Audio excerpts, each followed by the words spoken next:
Assalamualaikum warahmatullahi wabarakatuh. Sebelumnya izin dokter dan ibu dosen pengampu, kami dari kelompok 11, izin melaporkan laporan diskusi kami terkait interprofesionalisme.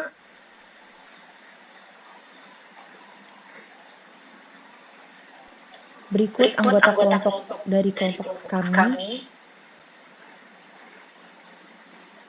dan berikut skenario kasusnya. Oke, baik. Selanjutnya untuk instruksi diskusi mahasiswa adalah yang pertama, bagaimana cara mengkomunikasikan pandangan masing-masing profesi secara jelas dan saling menghargai.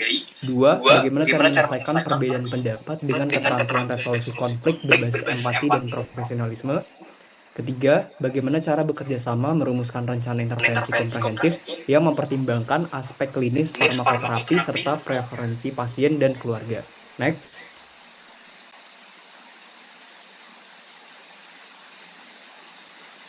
Boleh di next?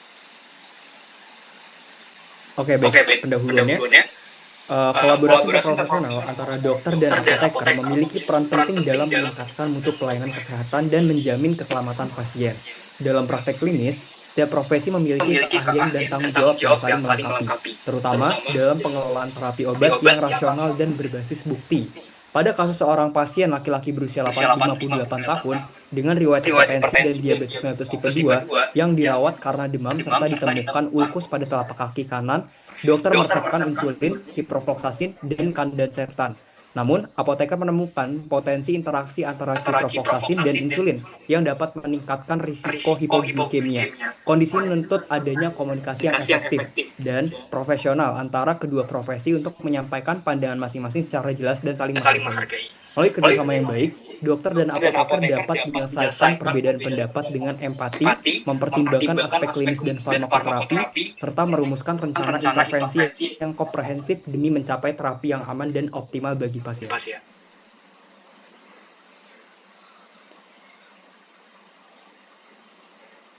Bagaimana cara mengkomunikasikan pandangan masing-masing terhadap profesi secara jelas dan juga saling menghargai. Salah satu metode komunikasi yang paling terstruktur dan efektif itu dengan metode SBAR, yaitu Situation, Background, Assessment, dan Recommendation. Untuk yang situation, apoteker bisa menjelaskan bahwa terdapat pasien diabetes tipe 2 yang sedang mendapatkan terapi insulin dan ciprofloxacin. Untuk background, berdasarkan literatur farmakologi, ciprofloxacin dapat memperkuat efek insulin dan juga meningkatkan risiko hipoglikemia. Untuk yang assessment, diperlukan kewaspadaan tinggi terhadap kadar gula darah pasien, terutama karena pasien mengalami infeksi yang dapat mengubah metabolisme glukosa. Dan untuk yang recommendation, apoteker bisa menyarankan alternatif antibiotik yang memiliki risiko interaksi lebih rendah seperti levofloxacin dan ceftriaxone, atau jika tetap menggunakan ciprofloxacin, perlu dilakukan pemantauan glukosa darah secara ketat dan juga dengan edukasi pasien.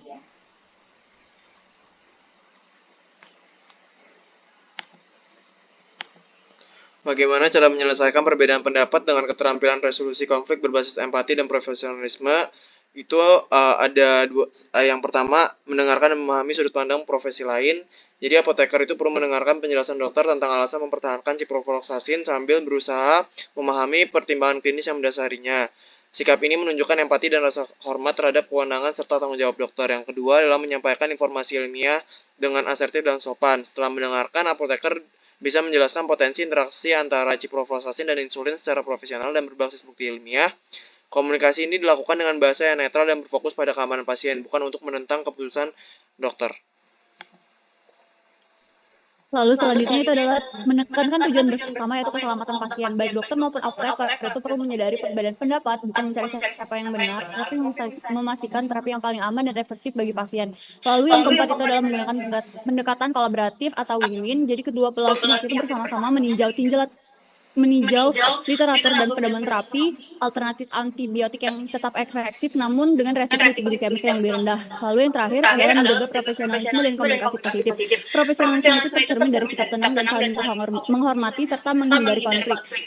Dan pendekatan ini menciptakan suasana kerja yang kondusif dan mengutamakan kepentingan pasien.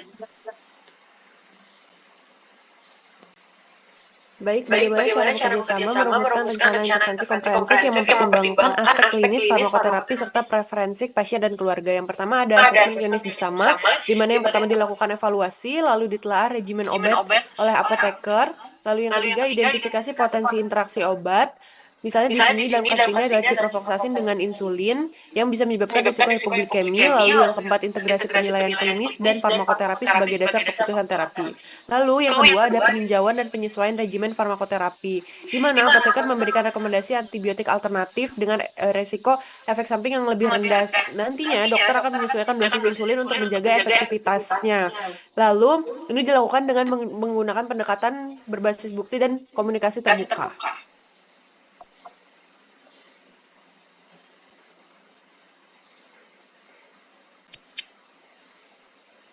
Lalu selanjutnya ada pelibatan pasien dan juga keluarga, yaitu ada edukasi penggunaan obat, efek samping, dan juga pemantauan hipoglikemianya. Penjelasan pentingnya kontrol glukosa dan perawatan luka ulkus, keluarga mendukung kepatuhan pengobatan dan pola hidup, fokus pada patient-centered care untuk meningkatkan komunikasi dan kepercayaan. Lalu selanjutnya ada penerapan rencana intervensi komprehensif, yaitu pemberian antibiotik yang aman dan efektif, pengaturan dosis insulin dan terapi tekanan darah, edukasi tentang tanda infeksi, pencegahan luka baru dan kebiasaan kaki, kesepakatan tindak lanjut dan pemantauan klinis secara rutin.